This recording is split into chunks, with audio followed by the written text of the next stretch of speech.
one of the driving forces behind disclosure is the huge amount of evidence out there, all the researchers, all the witnesses, the fact that these ETs have been flying around for so long. It's reached a point where if our government doesn't take steps towards disclosure, they're going to become not credible.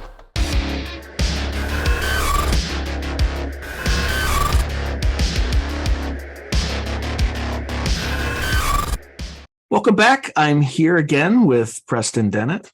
Preston, welcome back. Thanks, Sean. Thanks for having me on.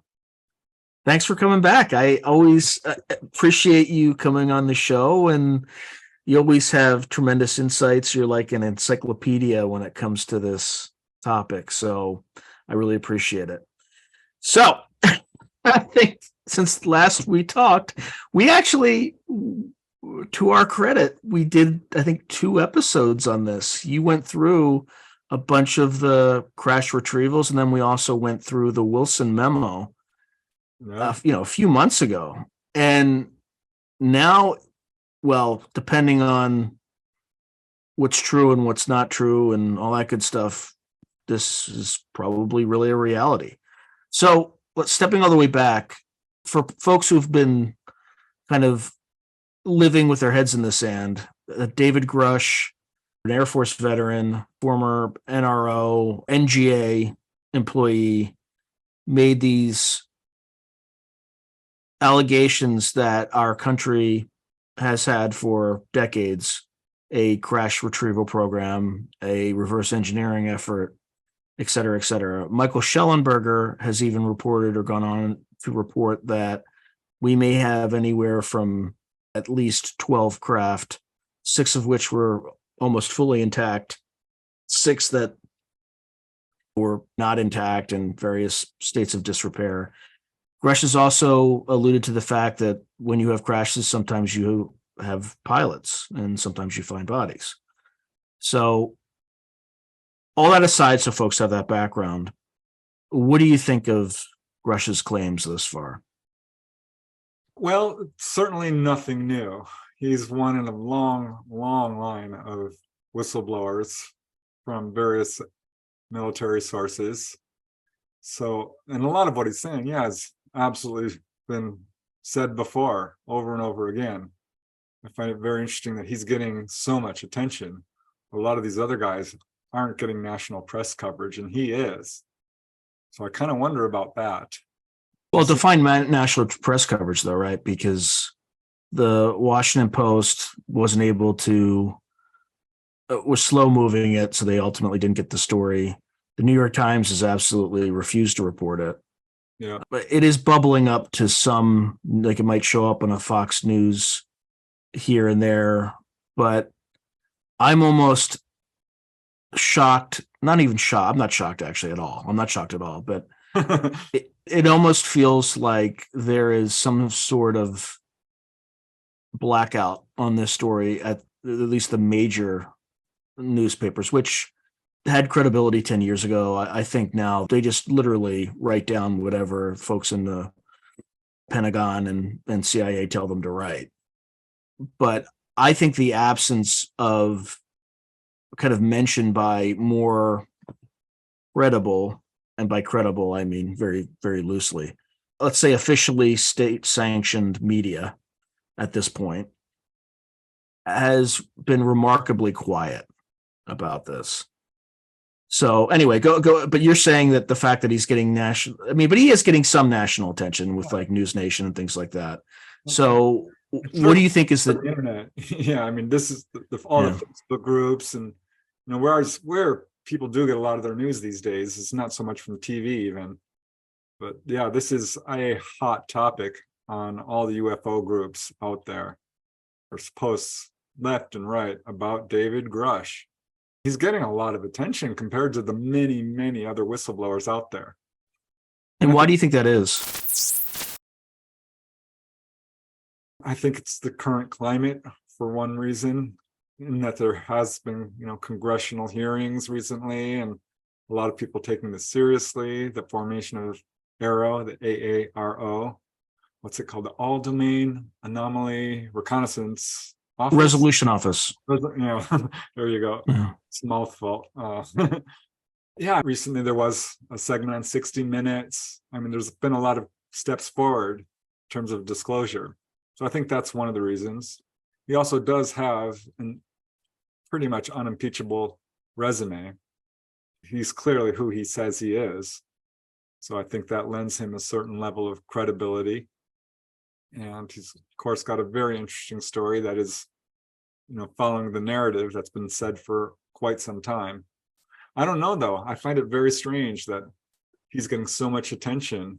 Because there's so many whistleblowers. I mean, I've interviewed some myself.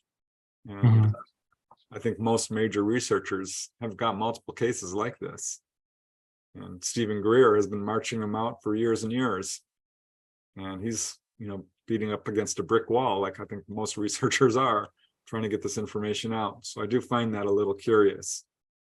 And also strange to me is he's sitting up there in the interview chair and saying, oh, I've got NDAs that I've signed left and right, and then breaking them, essentially, just telling all this information. So I don't know. There's the whole disclosure process is clearly tightly controlled. And this isn't by any means what I would call disclosure. This is a whistleblower account. And I think this is an important distinction because our government has been 100% silent on this. No comments really at all. This is not a sitting member of the military. He's retired, right? He's out of service. So this, I think we need to distinguish that this is not our government saying UFOs are real. This is just one guy who worked within government, an intelligence officer, yeah. But it's not disclosure that I think we're looking for or would like to have from a sitting government worker or leader, more preferably. But what do you think's driving this? Like, why now? I wish I knew. Can only speculate, which I hate to do, but you can't help it in this field, because it's for how many decades have we had absolutely no movement whatsoever from government circles, decade upon decade. There's been very little in terms of official government studies. There was, of course, Blue Book, the Robertson panel, and the Condon Committee, which all said there's nothing to this, go away, it's no national security threat, UFOs aren't real. And that has... By the way, I was interviewing Robert Salas, and that's when, during the period of the Condon Committee investigations, that's when they shut down, or UFOs shut down as nukes. And it's almost as if the phenomena, whatever you want to call it, wanted to make itself very visible during that Condon Committee investigation. It's almost as if someone were following our politics and government and things like that. And they covered it up. Those reports at Malmstrom did not make it into the Condon Committee hearings. Yeah, but they're being talked about now. They were brought up during the recent congressional hearings. It was mentioned during Grush's interview, which I find fascinating because it is a very well-known case. He actually talked about it. Grush specifically mentioned Malmstrom, like, is this a investigation by the ETs? Is this a threat by them? I find that case particularly interesting because I personally did interview a witness who stepped forward. His name is Mel Hansen, and his testimony is not well known. I don't know if I ever covered it with you.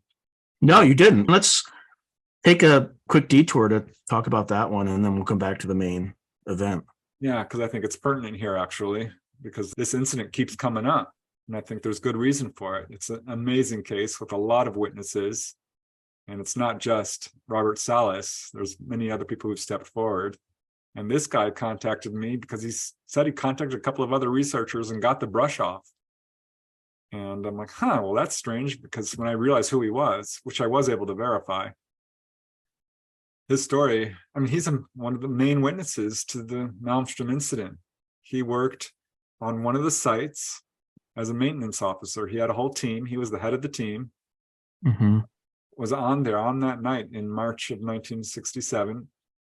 when he was topside while his team was down below in the site itself doing routine maintenance and checkups just to make sure everything's running smoothly. There was nothing wrong with the missile site. And looking up, he saw the stars being occluded. He couldn't see a shape of what this thing was so much, but just the stars were disappearing. So he's looking up. There's, of course, security officers around him. He's in a Jeep. And he says, this thing, I couldn't tell you how big or how high it was, which I like that he said that, because if someone says, oh, this is exactly how big it was, well, they're kind of guessing, because if you don't know how The height, no, yeah. right, it's very hard to tell. But he said he had the impression it was quite low because it did fill up a good portion of the sky. And an eerie silence settled over the whole area, which is something you do here. Because these are widely separated missile sites. I mean, many miles between each one of them.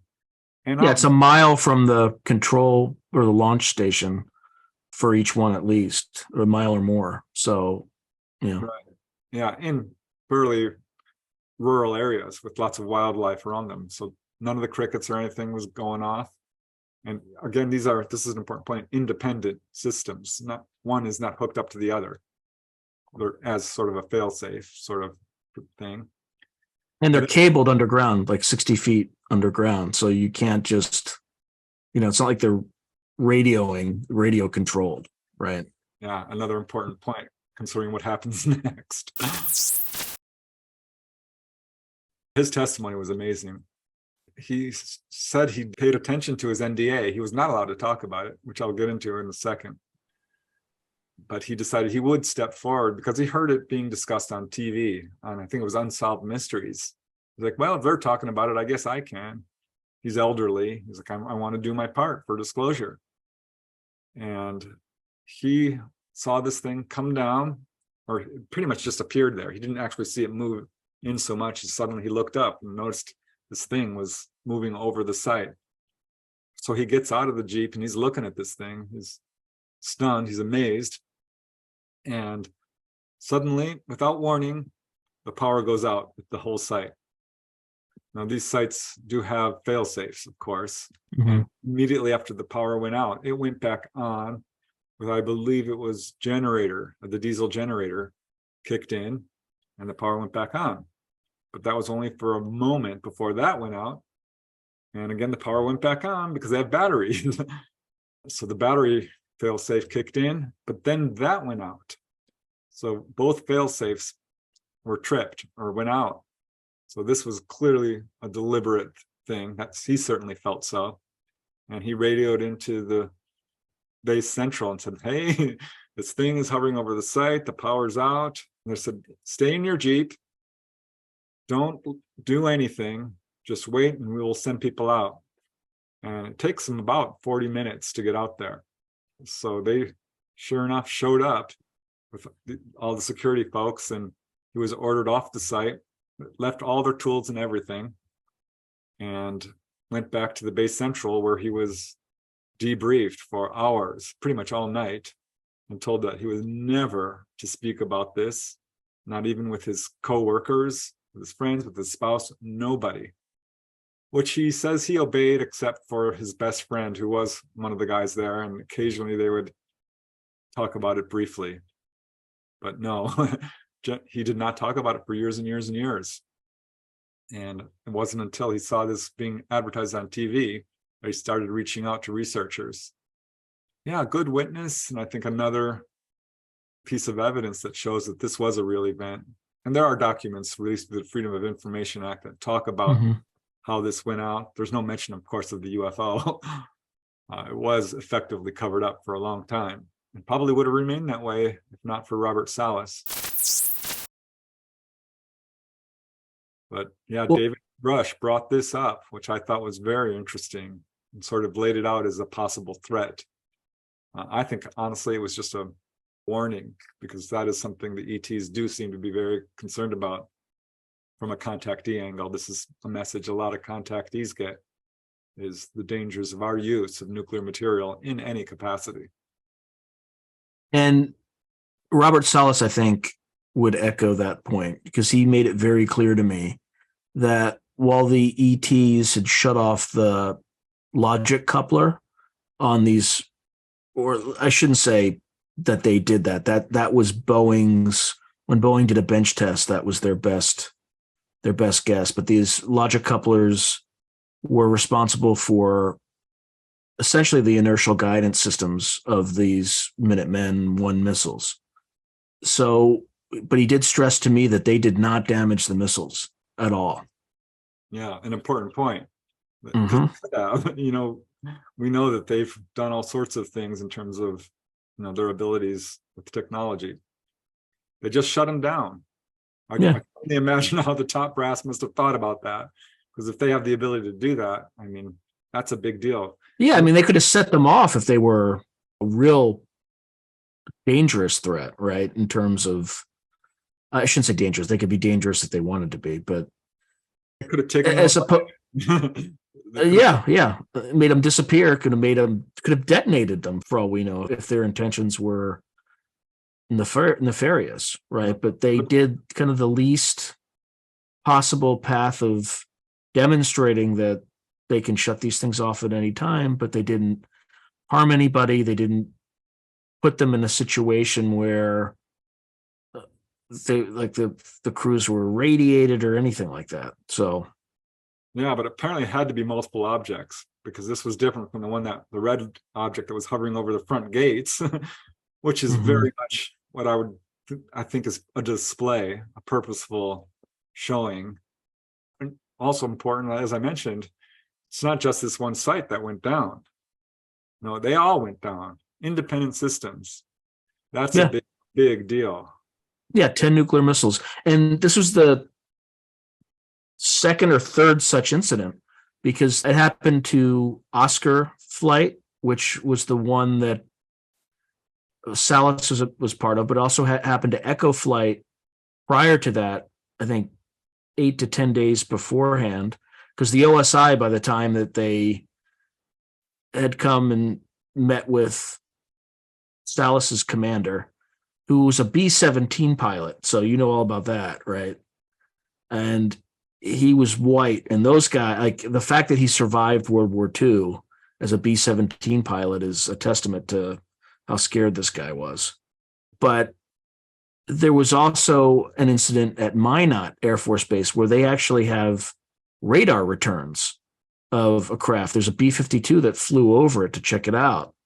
And now they're not, they're like 1960s style black and white, so you can't really see it, but it looks like it's just a disc-shaped object that they flew over. And to your point, they wanted to be seen, or at least it appeared that they wanted to be seen. Yeah. So, and that's just the tip of the iceberg. I mean, Bob Hastings wrote a book, UFOs and Nukes. There's case after case after case like this. And, that Malmstrom witness is one of, I think, 4 or 5 military whistleblowers that I've personally talked to. Now, mind you, I didn't call reporters and say, you got to interview this guy.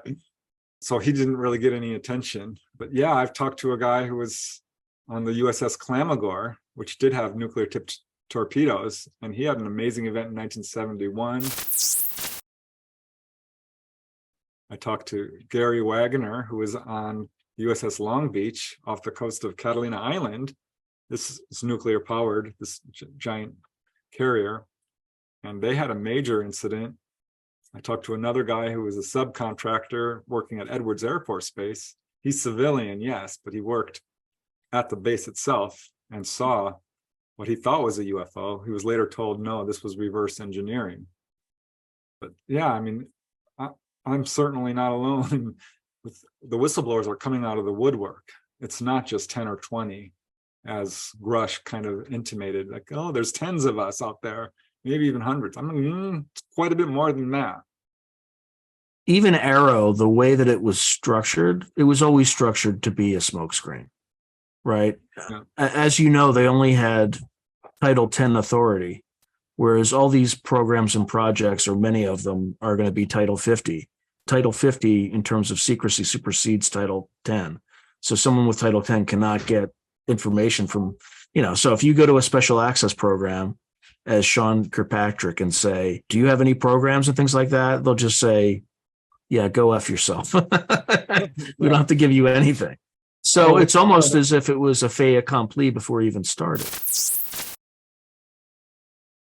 Yeah, I mean, we saw this with Blue Book, which we now know that any cases that affected national security, quote, in any way, bypassed Blue Book and went to the ATIC, Air Technical Intelligence Command.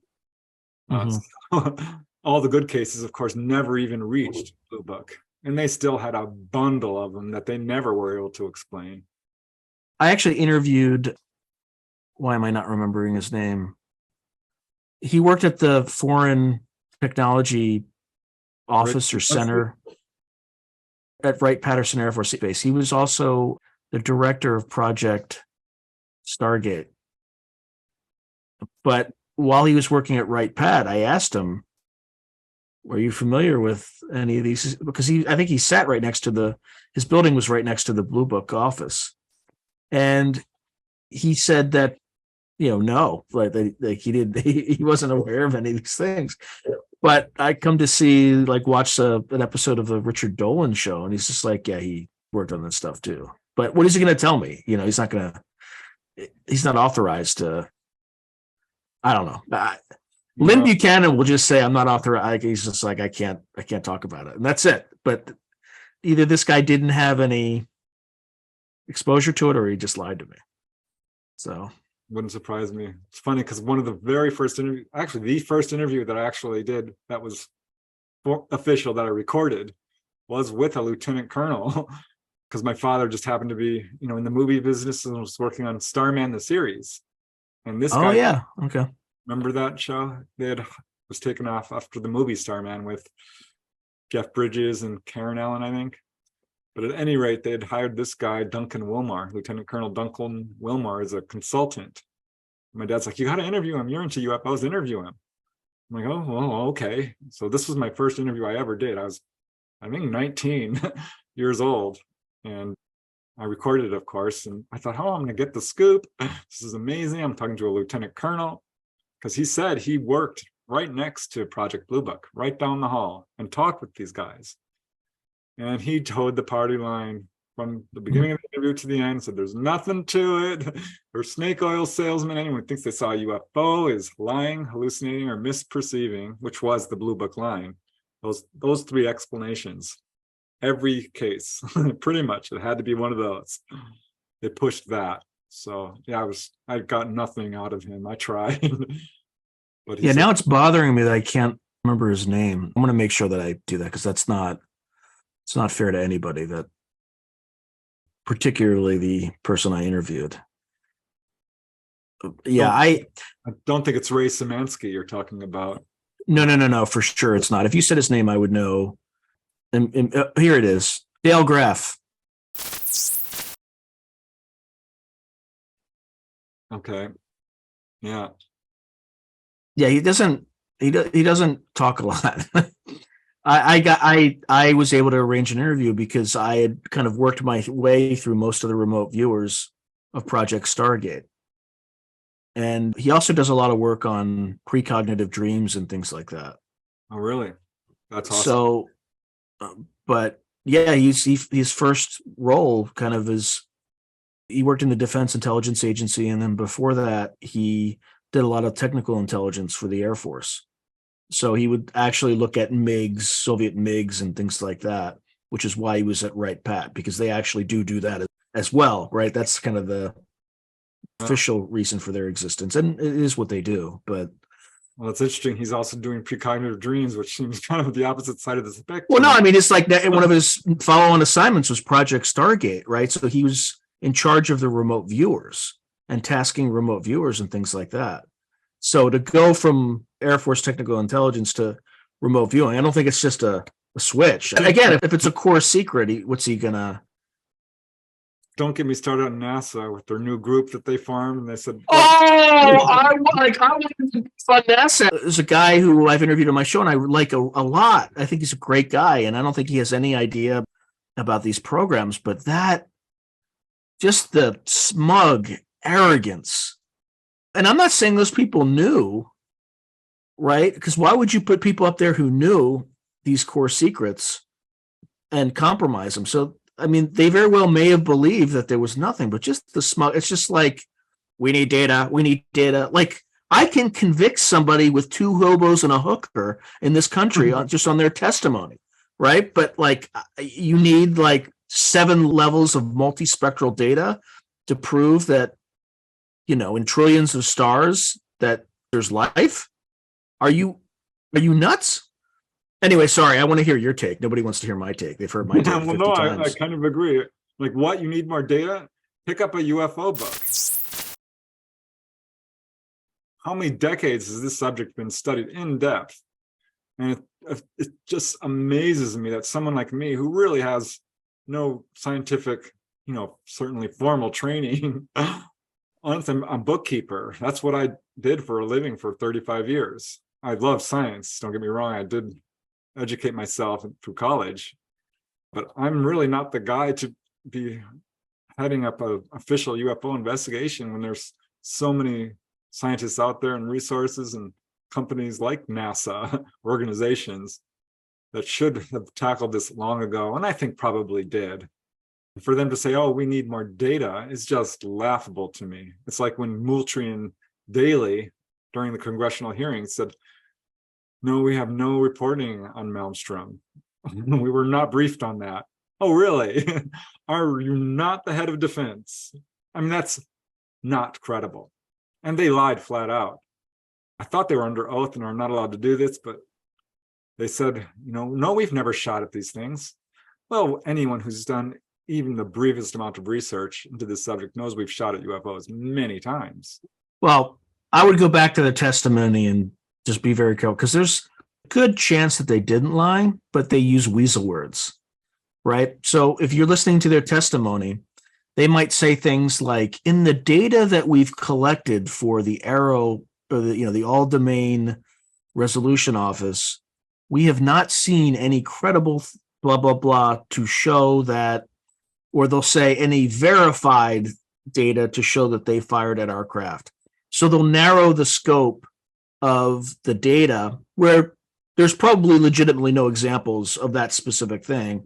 And they'll say this, or even NASA, they're like, we're only looking at stuff going forward.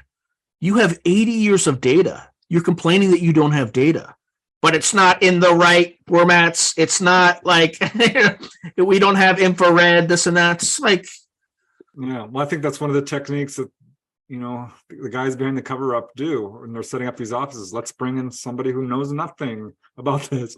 I don't know. I mean, I can't really say that because I don't know, but it's astonishing to me that they would not know about Malmstrom. And they did. They said flat out, no, we have not shot at them. They did not, sort of, what would you call it, pivot in any way. And when Grush was being interviewed, I noticed he pivoted a few times. They asked him flat out, have you seen any craft? He said, no. Have you seen any bodies? No, but I've talked to people. Have you seen any evidence whatsoever?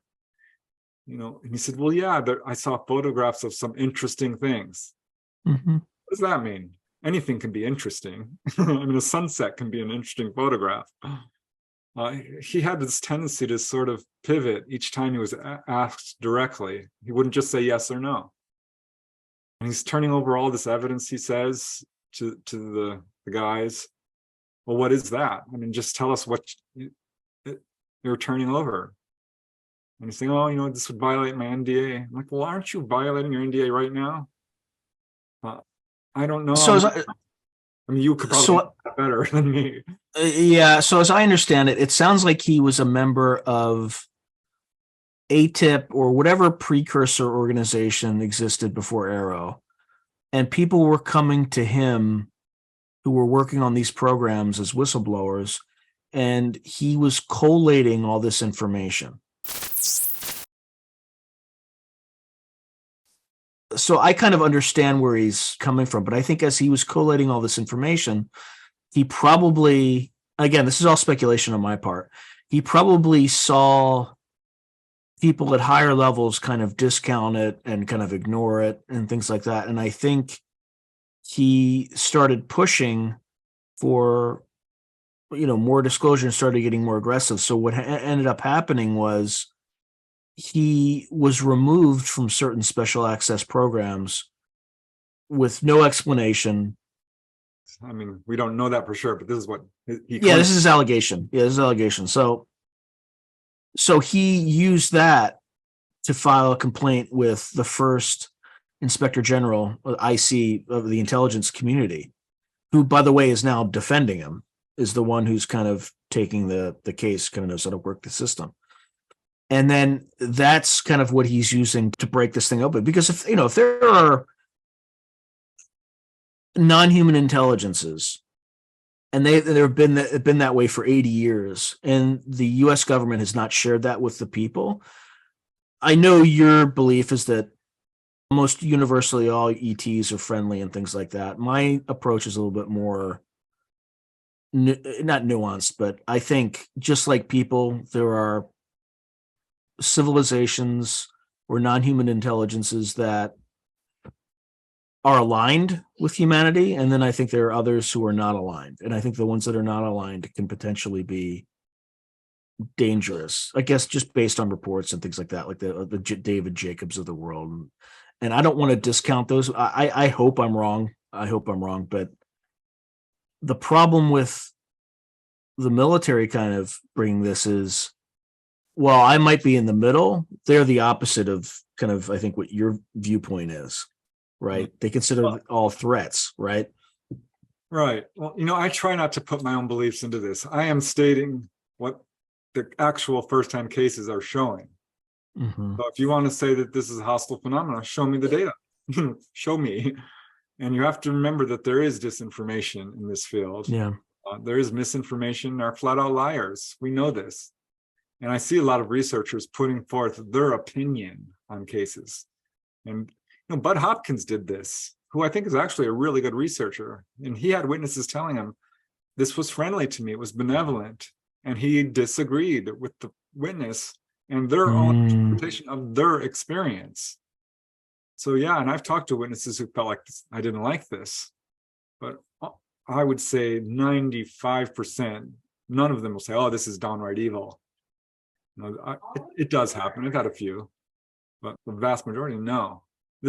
I don't put my own belief systems. I don't edit people's stories in any capacity. Right. I really don't. And so that's why I'm a little bit taken aback by some of the ET threat narrative, which he pushed. David Grush did. Well, the other thing that is important to note, though, he implied, I don't think he actually said, but he implied that they had actually killed people. But he didn't. Nobody. Again, most journalists are pretty bad, right? So nobody said, well, why did they do that? Were they fired upon? Like, did we fire upon them first? Yeah. Right. So I'm not saying that was sort of implied, because Grush said, oh yeah, some people were injured when trying to break into these things or investigate them, which I thought was interesting. And I also thought it was interesting. He's like, because he was asked flat out, are these ET? Are these alien?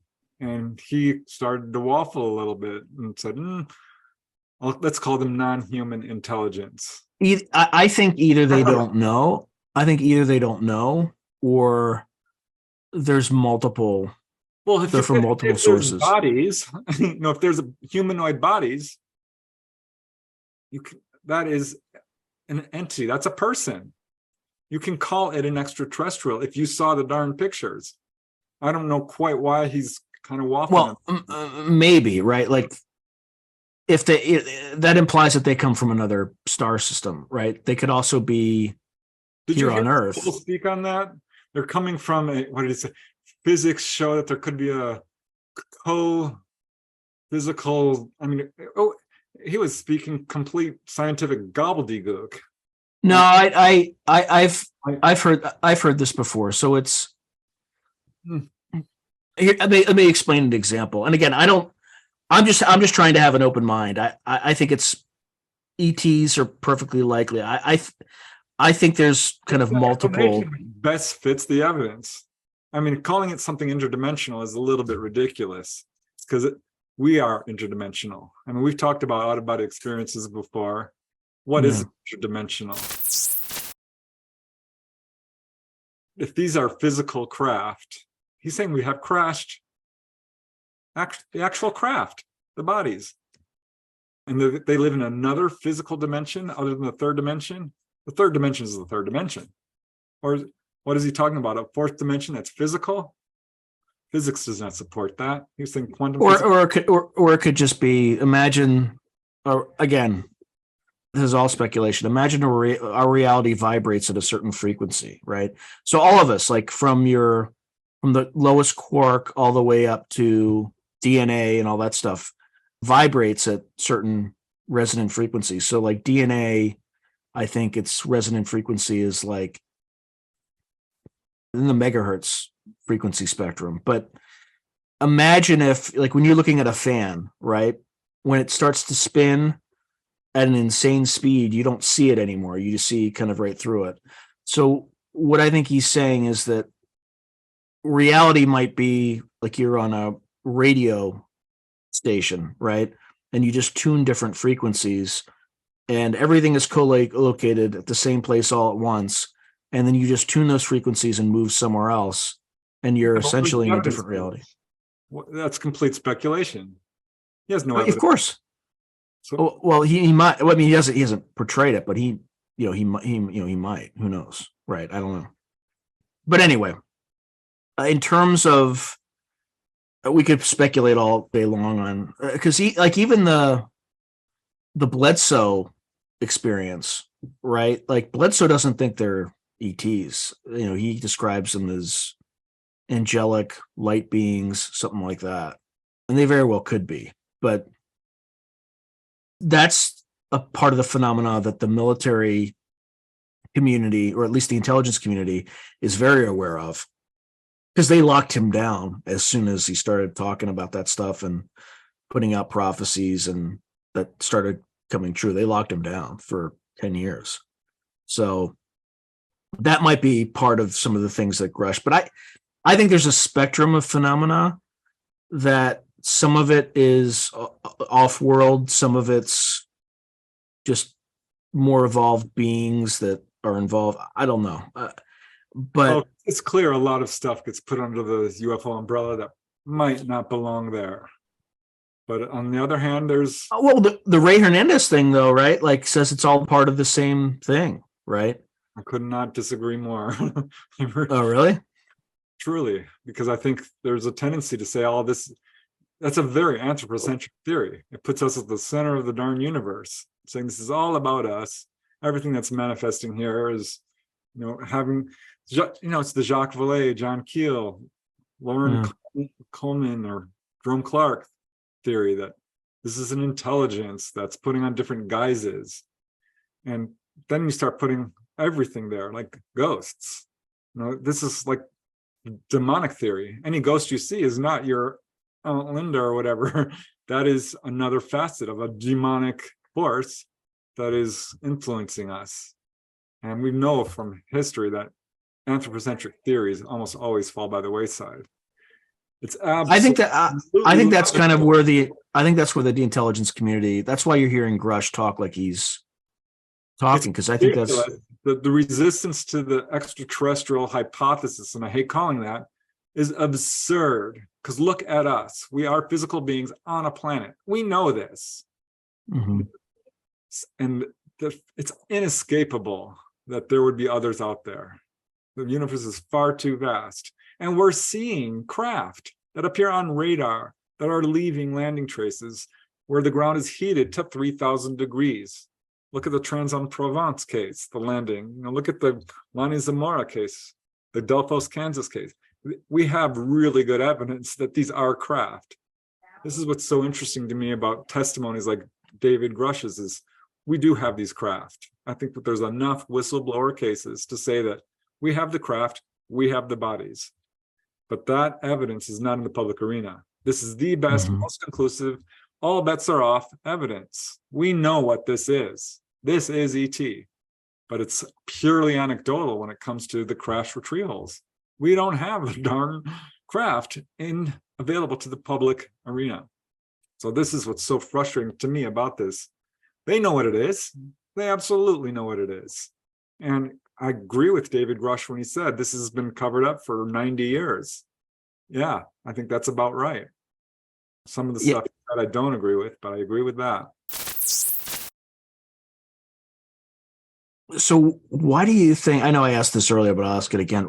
Like, why now though? Like, my sense is that, I mean, do you think our government's driving this, or do you think there's an external event that is on its way that is forcing their hand?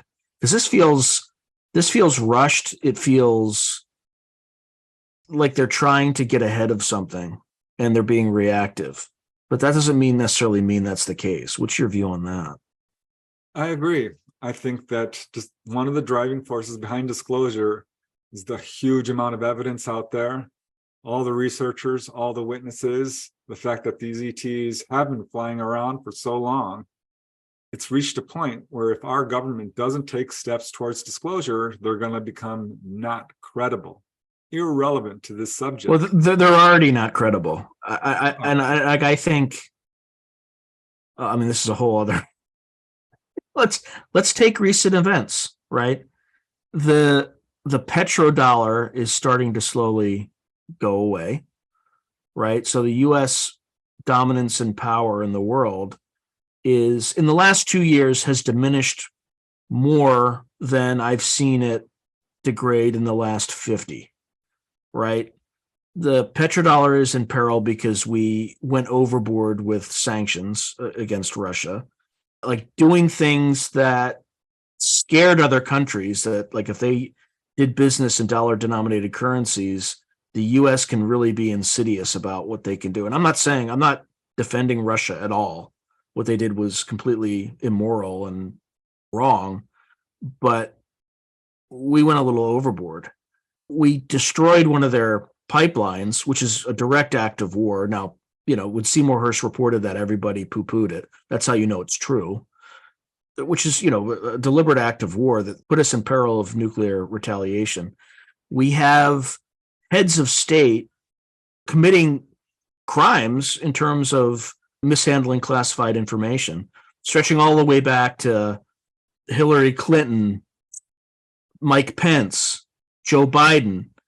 But there's one guy, again, I'm not a Trump fan at all. I don't, but the fact that we have a sitting president who has taken money from the Chinese government and also mishandled classified information and investigating his chief rival for the exact same crime is highly not credible in terms of legitimacy and rule of law. And again, I'm not picking on Democrats and Republicans, because Republicans are rallying behind this as well, right?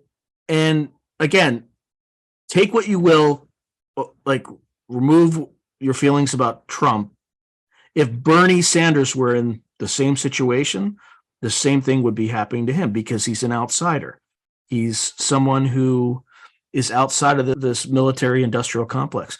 In terms of news, even with this particular story, the major news networks are so captured by the national security state that they're not even reporting on the biggest news story in human history, right? There are millions of people out there who have no idea who David Grusch is or that any of this stuff happens. And I think what you're seeing is the internet led to such a democratization of information that the powers that be are losing their grip on power.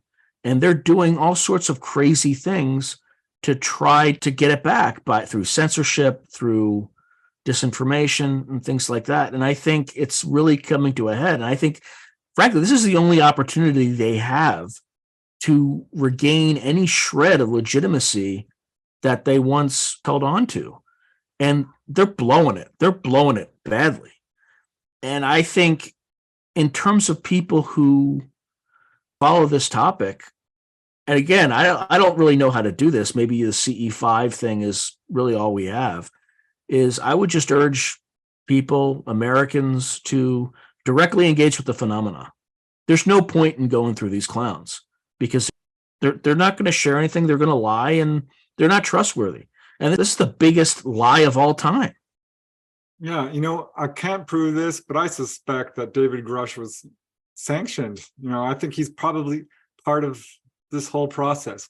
It's clear disclosure is very tightly controlled. This, again, is not disclosure in terms of, governments admitting to the reality of this.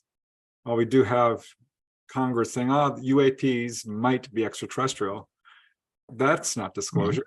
And I agree with you. We're not going to get disclosure from the Pentagon or the people who are behind this cover-up, because they've never told the truth on this, not once, and they're not doing it now. They haven't told the truth on. We just had like a revision on the economic data, right? Lying. They made a mistake, right? They're lying about everything, and literally at this point, when I want to find out, here's another example. You heard about the Army's recruiting crisis, right?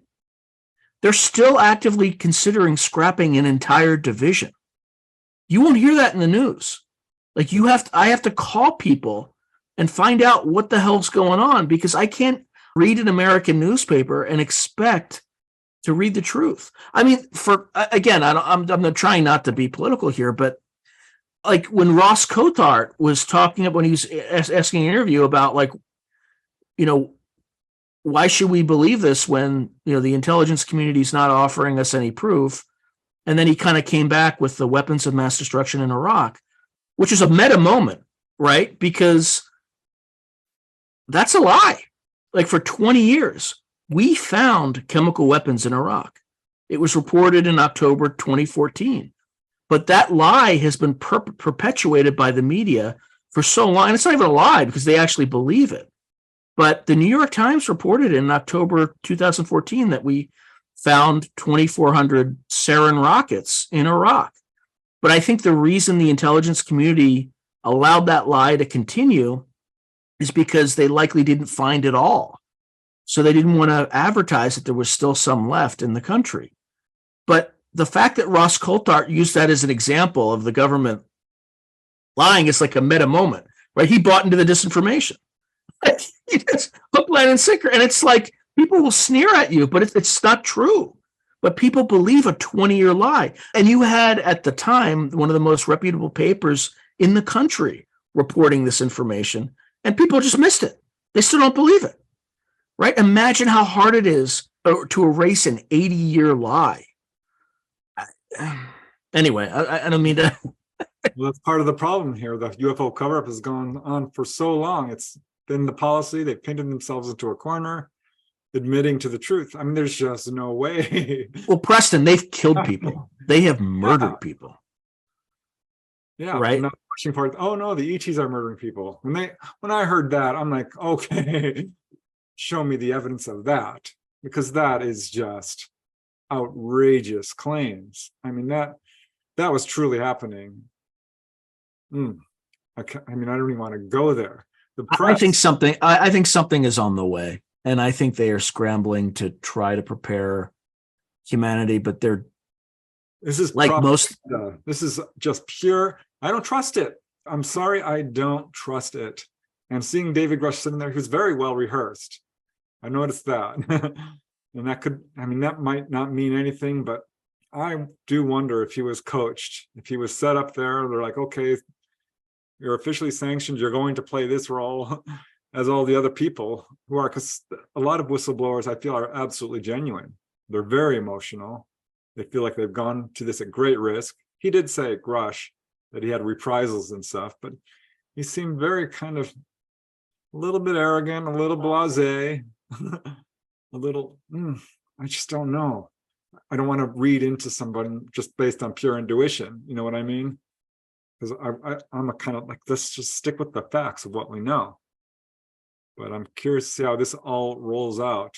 And I don't think it's going to lead to disclosure. I don't. I think this is just one more whistleblower, one more carefully controlled propaganda on this whole subject. Speaking of AARO, did you read their goals? What the goals are for the the 6 goals that they have?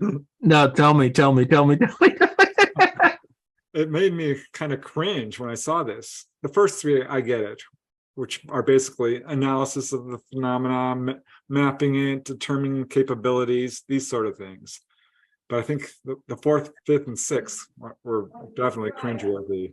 The 4th was and so I can get this right, governance of the UAP phenomena. So I'm not sure what that means, but trying to, basically boss the UFOs around, tell them what they can and can't do, what airspace they're violating. The other was mitigation. I'm like, okay, well, good luck with that. Because we clearly are not as advanced as these UFOs. Call them what you want. I think they're ET for the most part. Are far more advanced than us. They're flying circles around our missiles, our planes, anything we got. Good luck mitigating that. We can't shoot them down. There's no way. Any claims of that, I think, are just blatant disinformation. And I think the last goal was obtaining their technology. Well, from the crash retrievals, that's already occurred. And I think most of what we're seeing now is probably reverse engineered craft. So now when someone sees a UFO, we really have to be very careful. Is this us? Is this our own government doing this, or is this ET? And that came up in loud and clear when Stephen Greer was interviewing his whistleblowers just this week. It's like, this is ours, this is theirs, ET. So yeah, and the waters are muddy, muddy, muddy right now. What do you make of, is the other thing that good disinformation agents do is they muddy the waters with a lot of just disinformation to help reduce the credibility of folks. So almost immediately after the David Grusch revelation, there was this crash in Las Vegas with the 10-foot tall beings. Like, my antennae went up on that one, but maybe I'm wrong. What do you think of it? Like, do you think that's kind of part of the disinformation engine kind of kicking into gear, or what? Well, I'm not there to investigate, and let me just preface that. I hope that there are professional investigators looking into it, but there was a meteor, from what I understand, that did come down, and you could see the footage of it. It does look like a meteor to me. I did watch the testimony from the kid. I don't know. There's a lot. I have a lot of questions surrounding this. I thought the time They've also gone dark too. Yeah, I noticed that. And there were people who questioned them, police who questioned them, according to that kid. And I think someone interviewed I think Ashley Banfield, whatever her name is, on News Nation, interviewed the sheriff. And he's like, we never sent a team. Yeah, so I don't know. Based on the descriptions of what these guys said they saw, I don't buy it. I know that there's fake footage saying, oh, this is what was in their backyard, which it's not. Because you can see right away the backyard is different from what's this footage that it's all over the internet of this clearly CGI'd sort of mantis looking thing. He describes this thing as having a huge mouth. Well, that you almost never hear that in true contactee reports. It's a tiny. Yeah, it's very small. Yeah. Yeah. The whole thing, I've got a lot of questions. I'd love to sit down with these witnesses and not grill them. Well, question them about it. But I am just going to stand back and see how this rolls out. I'm not really even on the fence. I don't know. We'll see. I can't say anything because I haven't investigated it. Yeah. You don't want to presume that somebody's has right. malintent, right? But like the OJ trial, I wasn't there on the jury, so I'm not really entitled to an opinion. But I think, from what we all saw of that, we know what happened. If the glove fits, you must acquit, or the glove does not fit, whatever. Yeah. I don't know, but very strange that got so much attention. Another I do believe that got on TV. Yeah. Well, so that's weird. Why would that event get on TV when there was no really good, solid evidence of, where's the picture of the ET? And why did it happen? Why did it happen in Las Vegas, which is very close to Nellis Air Force Base? And, there's a lot of questions. It may have been a little just innocent hoax that got out of hand. Yeah, it could be that. Yeah. There's all sorts of explanations. It could be a real incident. I don't know. but I guess we'll see at some point, unless it'll just fade away like a million other incidents that come and go. Yeah, I think it'll fade away. But even like organizations like MUFON, right? They're captured, right? You heard what happened with in the Bledsoe case. There was a local field investigator for MUFON. It was a good, honest man. And once he submitted his report, National got involved. And they ended up doing, I think, a show with the Discovery Channel. So when Bledsoe showed up to do this interview, he was immediately ushered into a polygraph test by the FBI as part of the show, right? Like, who does that? I mean, that's just like an ambush. Like, he had no idea he was going to be polygraphed and this and that. Yeah, that was the Hangar One TV show, I think. I think that's I can't remember. I can't remember what well, that's a whole other, like the Ray Hernandez story. MUFON just sold the rights to his story to whoever did the Hangar One story, because again, I read this in American Cosmic. I had no idea. Like, if you report something on MUFON, they own the rights to that story. So there's been that's messed up. Yeah. Well, APRO was really the first organization of any influence and size, Aerial Phenomena Research Organization, by Jim and Coral Lorenzen. And that was way back in, I think, the late 1940s that they really started to become active in investigating. It was the first influential UFO group. And they had infiltration right away. They caught a CIA guy on their team. Yeah. And many of them were being followed and investigated. And of course, the history of NICAP is equally dismal. That completely broke apart due to intelligence officers coming in and taking over. And MUFON's leadership has changed many times, with some major allegations against some of the guys in there. I know people who are involved with MUFON who are not happy. I eventually kind of withdrew. I'm still a member. I support MUFON. I know that, and that's why I'm like, that's why I wanted to be very clear. There are the vast majority of people there are good people, or good, honest people. I speak at MUFON groups all the time. I spoke for National MUFON, and they treated me very well, and they did not censor me in any way. And I did take their field investigator test very early in 1988, years ago. I still pay my monthly dues. It's a good organization in terms of the people involved, but it's absolutely being watched. I'm sure it's infiltrated. This is a subject that's taken very seriously by high levels of government. We know this. They're watching UFO researchers. We know this. Every person who delves into this subject with any degree of seriousness probably has a file in intelligence agencies. They're watching contactees. I know this for a fact. I've seen it. My recent book, Symmetry, with Dolly Safran, she had a real problem with that. They follow her around. I watched it happen when we went to a conference together. We rented an Airbnb away from the conference. This was at the, let me see if I can get this right, the Laughlin MegaCon, I think it was called. And we were a couple of miles, some miles from the actual conference, and driving home one evening to this little Airbnb we'd rented some miles away.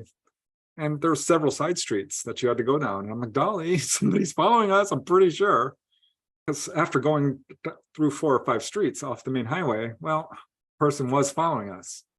Could be a coincidence, but no, I'm sure it wasn't, because as I pulled into the driveway and walked in, this car stopped in front of the driveway and blocked it and parked and glared at us. What? This is just... Yeah, they wanted you to know that they were following you. Yeah.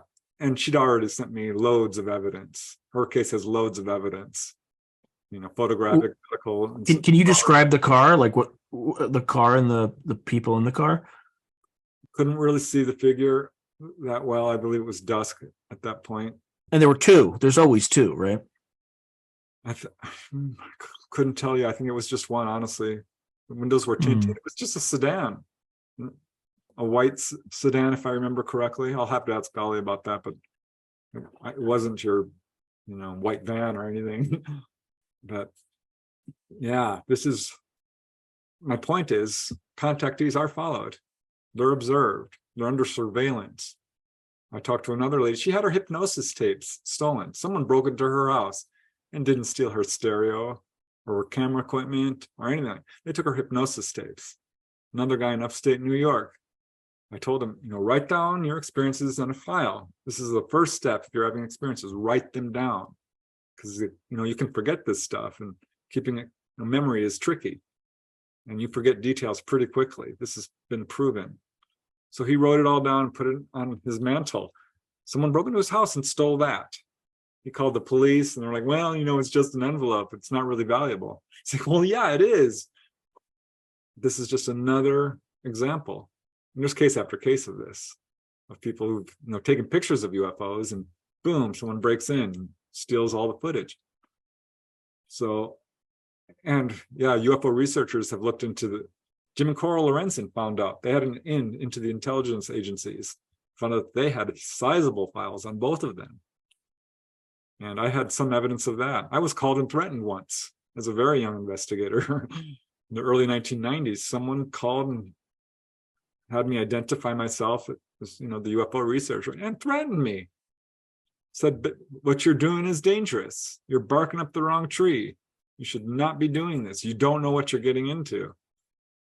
And I went back and forth with him. He was very evasive.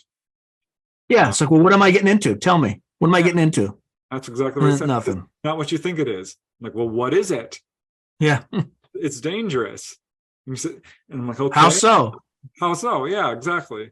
And then he started going back, well, it's not what you think it is. And I'm like, well, what is it? He said, there's nothing to it. There's no pay dirt there. Then why are you calling me?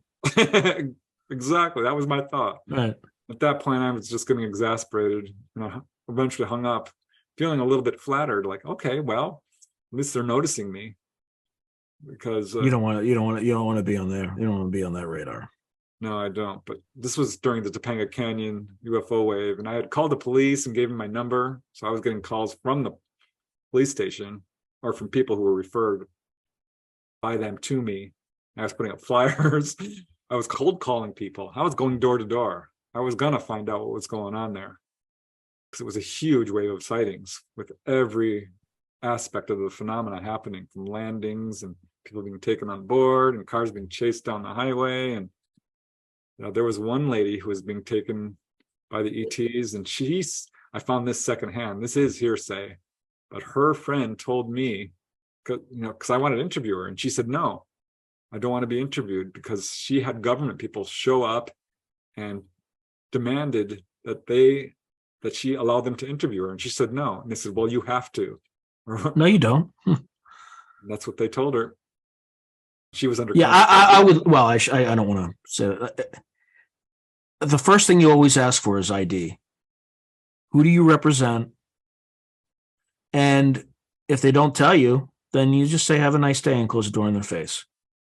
Right? Unless they have a warrant and they can show you a warrant, go pound sand. Yep. I've always been very open with my research. If you want to know, just ask me. I'm putting it all out on YouTube. I'm putting it in my books. Got nothing to hide. But this is an important subject, and this secrecy surrounding it is, I don't think, helping anyone. If someone wearing, kind of comes to your house and is acting menacing, making demands and things like that, go pound sand, go away. Yep. Right. Happy to have a friendly conversation, but if you won't tell me who you represent and why you're here, your intent is to intimidate me. So go pound sand. Yeah, I agree. The truth is going to come out one way or another. And the other thing too is you can always turn it on them too. Like, look, how do I know you're not a Russian agent? Do you think it's a good idea for me to talk to somebody who's a suspected Russian agent? And they're like, oh, we're not. Well, then why wouldn't you tell me who you are? Right. Right? Just turn it on them. So what do you think happens in the next few days and months? I think this is going to fade off into the background, and we'll eventually have another whistleblower marching forward. Like I said, the truth, the evidence it's massive. We have an incredibly large database of information. I think the cover-up is eventually going to collapse under its own weight of lies, because sooner or later, someone's just going to be enough is enough. I think the government's more likely to collapse than, or will collapse sooner than that'll happen. It might get real ugly. I don't know, because governments Yeah. rise and fall themselves. There are revolutions. We see it all the time. I think there's so much corruption at this point that it's not. I think they are clinging for their. I mean, you just can't trust anything they do or say. I mean, and again, this is not partisan. This is just. I don't care what political party you are. You're lying. You're lying to the American people. So I've gotten to the point where I just hate politics because it's so corrupt. I almost swore there because it gets me riled up. Yeah, and again, I'm not going to point at one party or another because they're all. I mean, you got one guy who got elected by lying to everybody. Like he's not. I don't even think he's an American, right? Like Santos. I think he's from Brazil, but he's still in Congress. Like, yeah, it's a good example. Right? Like I mean, it is such a clown show that, like, how is that possible? The fact that that's even possible in our democracy. Look, I think what's going to happen is the more we delve into this, the more we're going to learn that we have not been a republic since 1947. After 1947, after the National Security Act, and the only reason it seems like it's unraveling right now is because of the internet. The democratization of the internet is what's led to all these leaks and people talking to each other. And they're cracking down on that. There are stories that are promoted. There are stories that, I mean, this Grush incident is a perfect example. Like the mainstream media outlets are barely touching this, right? Washington Post, nothing. New York Times, nothing. Wall Street Journal, nothing. We'll see. I think at some point it probably will break. Well, they're going to have to. They're going to have to because there's going to be, on the one hand, you have pressure from the national security state saying we're not going to provide you with any more access if you report on this. On the other hand, you have money, and the money is tuggy. Like people want to read about this stuff. People want to learn more about this stuff. So. Yeah, well, here's my issue. If he was a true, honest-to-God whistleblower telling true secrets and had actual evidence, he wouldn't be there. He would be dead, because we know how ruthless these guys are. And I think it goes back farther than 1947, honestly, because if you look at the unequal distribution of wealth and the corporations, and I mean, certainly that's when it ramped up. And what do you make of this Mussolini UFO, the magenta? Have you ever heard that story before? No, I haven't. I haven't looked into it in any depth. It wouldn't surprise me, honestly, because apparently like a team from the OSS, the Office of Strategic Services, the precursor to the CIA, recovered it in 1944. The Pope, the Vatican. By the way, the Vatican knows a lot. Like the Vatican has a huge archive about this kind of stuff. Saying there's 10 or 20 of these craft. No, if you look at the research of Bob Wood, who's one of the guys who really looked into this, it's a lot more than that. I wrote books on various states: California, Colorado, Nevada, New Mexico, and Arizona. They all had crash retrieval cases. New Mexico had 10 or 20 of them. So it's far more than 10 or 20. It's hundreds. So I'm just based on my estimation from whistleblower accounts. What amazes me, though, is nothing's ever come out about an official designated unit that does these things. You would think there would be like a specialized unit that handles these things. Because look, there's going to be some radioactive materials in some of these crashes potentially. There's going to be special handling protocols that you have to follow. One guy told me that it's called Omega-3, I think he called it, because he was invited into it, but he said, no, I don't want to do it because they said you can't have any relationships, you can't tell anybody. This is going to be, What was his background? He was an officer on the USS Kidd, which I verified. I looked it up. All right, so a naval officer. Okay. I forget what his rank was, but it wasn't just, private or anything. I honestly forget. I have to look it up. Do you know But, what he did on the USS Kidd? oh God, He I don't. wasn't like a sea. Well, that sounds like pre-SEAL. It sounds more like No, he wasn't intelligence. I don't UDT, think. and he wasn't intelligence. He wasn't. I think he was. I can't say. I don't remember. Honestly, I'd have to look it up. I talked to so many people. This will sound strange, but did he have any? Electronics. I think he worked in electronics. Oh, that would make sense because maybe there's certain techniques that they use to track these things. If you believe John Ramirez, like the S-300 surface-to-air missile systems that the Russians have something called a UFO mode that tracks very fast-moving objects. So, whether or not it was created to track only UFOs, who knows? Maybe they just call it UFO mode, but I don't know. But when interesting. I'm like, yeah, I've interviewed quite a few people in the military. There was another guy, Jim Kubelbeck, who was on what was it? God, the Valley Forge. Mm-hmm. They had UFOs show up, sent everyone below deck and said, don't talk about it. He went up on deck and looked at these things through binoculars, called the office, the bridge. And basically they said, oh no, there's nothing out there. And he's like, listen, I'm looking at it right now. So you're gonna have to call back. And he called back and they said, no, you didn't call us. He's like, yes, I called you. This is the guy I spoke with. Turned out a helicopter had come that day and shipped him off for leave or something, which was a ridiculous, because that just doesn't happen. You don't bring a helicopter for the whole story was absolutely absurd. Of course, and it wasn't in the Daily Sheet the next morning, which he thought it would be.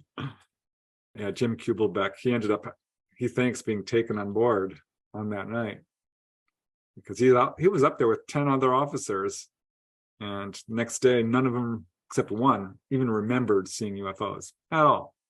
Completely forgot. Mm-hmm. He's like, you were there with me. I opened up my binoculars, you all looked at it, and they're like, I don't remember that. So clearly missing time. That was a strange incident.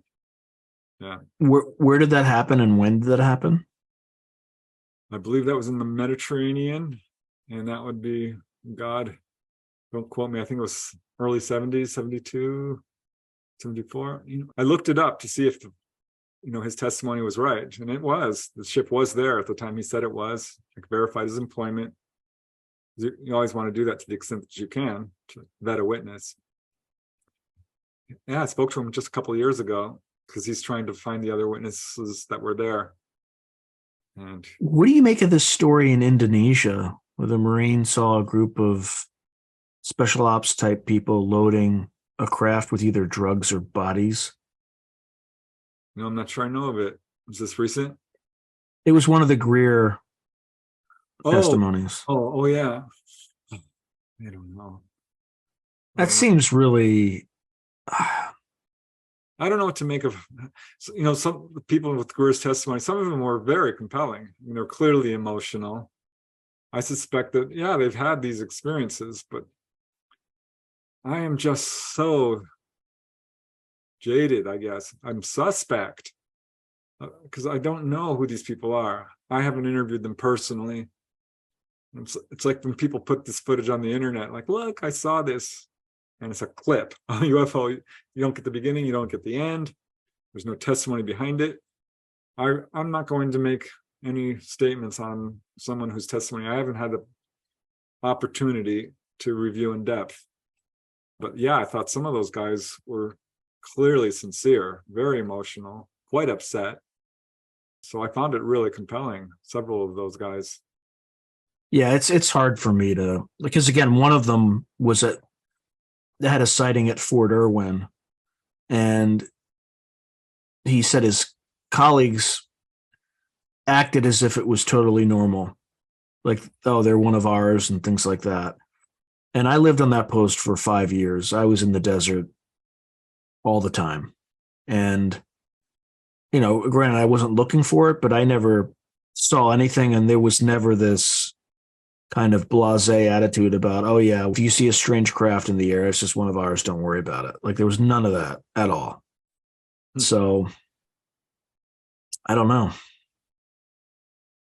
Yeah, Don't get me wrong, we would see strange stuff in the sky, but it was, it would be like string of pearls propulsion, things like that, where you see like puff, puff, puff, like puff dash, but that's like ramjet technology, stuff like that. I saw that once or twice, but that's, perfectly within the realm of US technology to do stuff like that. But never anything like that story. That's not to say it didn't happen to him, but I was there during the exact same time period. Never saw anything like that. So, yeah, I don't know. We know there's disinformation. I don't know how much is real and how much is not. But I know from the people I've interviewed, because then you have the opportunity to, see if they were truly employed there. Asked to talk to, what would you call it? Not so much corroborating witnesses, but someone who will stand up for them and say that this is an honest person. There's a word for it. I'm trying to find them. oh, I think he was definitely there. Like he was using language that, I read like when he would talk about locations and things like that. I'm like, okay, I know exactly where that is. I know exactly where that is. Even stuff that sounded crazy when he talked about, like, he said something about Star Wars in the very beginning. And there's a building that we called the Star Wars building. Right. Oh. So, like, I don't doubt that he was there during that time. It's just the story was. But then again, like the unit that he worked with, I had no interaction with whatsoever. Right. But the unit that they interacted with, I had some interaction with. Like when he was talking about observer controllers and things like that. So I interacted with those guys a little bit. But well, Stephen Greer feels like he's sticking to his guns and trying to push this forward. It's, suing the government, and Grush as well. I expect we're going to be hearing more from him. And but again, do you think there's anything external that's driving this, like an event that's coming? Yeah, I do. There's a lot of buzz in this field about a false flag, a fake alien invasion. Oh, this is Project Bluebeam. Yeah, all along those lines. And to hear Grush saying, "Oh, these could be dangerous. We don't know if these are all friendly." I'm like, well, yeah, we do. Look, they've been around for millennia. We have a good handle on the quote ET agenda. If you talk to major researchers, you will hear the same things I've been saying. When people are taken on board, they're healed. They're shown the engine room. They're taken up to the observation deck. They're put into the control room, sat down in the seat. They talk to these guys. They're given warnings against nuclear proliferation, against warlike ways, greed, corruption, chopping down of our forests, pollution of our waters. This is not an ET threat. If they really wanted to, we would know by now that that's speculation, granted, but I don't have any good evidence that these guys are here to take over. It's ridiculous. Well, I think it's almost, I don't even think it's a false flag imposed deadline. I think there's something on the way that's not necessarily a threat at all. And I think it's almost like a non-human driven disclosure event that's coming. And I think the government is scrambling to try to get the population ready because they screwed up, because it's going to destroy their credibility when something shows up and they're like, yeah, we've been here all along. You don't know about us? Well, why don't you know about us? And the government's sitting there holding that bag, right? Yeah, it's an inevitability. Two things. Disclosure will happen. It probably isn't going to be from a sitting government. It's definitely not coming from a sitting government. I agree with you. I don't know. Could come from, Chile, Brazil, Mexico. They've been more forthcoming than a lot of other governments. But I still think they're sitting on a lot of information. But at some point, the truth you can distort it, you can hide it, but as it piles up, there's a wall, it's a freaking avalanche. It's just going to come pouring down and crush all the lies, because truth cannot be destroyed. You can hide it for a while, but sooner or later, it's going to come out, I think. And also, open official contact. If we are truly being visited, at some point, there's going to be an incident that can't be covered up. we're not alone in this universe. I think that evidence shows that in huge. When people say, oh, disclosure, disclosure, disclosure, the ETs have done it. And I would point to the thousands of landing trace cases. I would point to the bunches and bunches of radar return cases, all the displays over schoolyards and movie theaters. Look at the turkey footage. I don't know if you've ever looked into the turkey footage. Is that the one with occupants on the craft that you can see in the video? 2007, 8, and 9. That has never been debunked. It's outstanding footage. It's like, again, a clear display of the ETs disclosing. They have disclosed.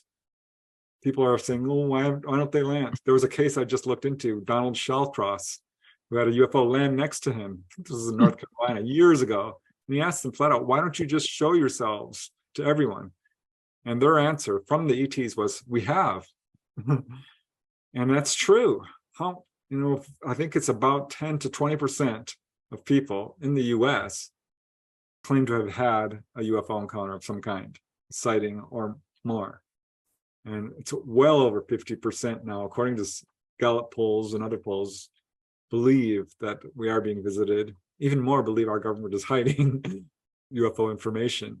So yeah, I just wish I would have something that wasn't like ambiguous and subtle, like, because even on Twitter, what I typically see once a week, I'll see a flash in the sky, just a flash, but I see it once a week, and it's usually when I'm like looking off to the side, and I'll see a flash. I'll turn enough just to see it, wink and wink out. So I reached out on Twitter to Mick West because I wanted to understand what are common things that you could use to debunk that, because I want to be objective. And one of them is if there's a meteor coming directly at you, right? There's something you think you call a bolide. And then another is like a glint off of a satellite, right? Which it could very well be. So until I get something that's a little bit more robust than that, I'm just going to say, yeah, it's probably a glint off of a satellite, right? So anyway, I know you've had some similar frustrating experiences where it could be something like that, but it's... Yeah. If it's ambiguous, I'm not going to say it's ET, exactly. But exactly. Ultimately, I mean, yeah, you can believe whatever you want until you actually experience it. You don't know, because true knowledge comes really solely from experience. I mean, it really does. I get that you can study a subject up and down sideways and pretty much know, but that's not experiential knowledge. Until you've been on board the craft, you're not going to know what it's like. Until you've tasted milk, people can describe the taste of milk all they want. You have to drink it. Well, add, and if you remember. Yeah, well, that's true. Right. There's some cases like that, I'm sure you know about, where people suspect, but until they undergo hypnotic regression or something happens to catalyze that memory. But not uncommon. I think there's a lot more people who have experienced that they just don't know. 100%. Yeah. In fact, a lot of contactees I've interviewed, including Dolly Saffron, but yeah, a guy, Gary, I'll call him, in England, says that everyone has had contact at some level. The vast majority don't remember. I can't speak to that because I don't know, but to hear multiple people telling me that, I think there's validity to it, because I thought this was extremely rare. And I heard a quote from J. Allen Hynek very early on that said 1 in 40 people have been taken on board. I thought, you're out of your mind. There's just no way, because I would know people. I know 40 people, and I didn't have to ask 40. And this was just my family, friends, and coworkers. And I found people who'd been taken on board. So yeah, I think it's at least as common as that. And that's what the Roper poll found.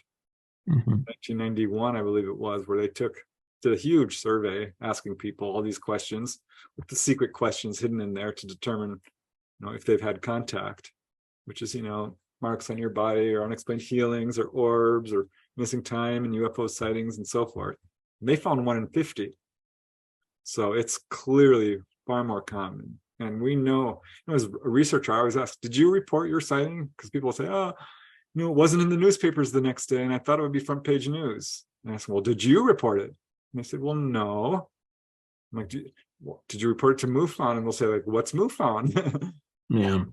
It's so and I would say about 1 in 100, honestly, will officially report it to the police, Air Force, or UFO organization. And even that goes into a little bit of a black hole. This is one of the problems that people have told me about MUFON. They report it, nothing is done. But I mean, I get that. What can you do? I think you're better off reporting it to the police, because MUFON, again, like, they're just going to take your report and make money off of it. I mean, when I read about that was really disturbing, and they might couch it in a different way, like the Ray Hernandez story.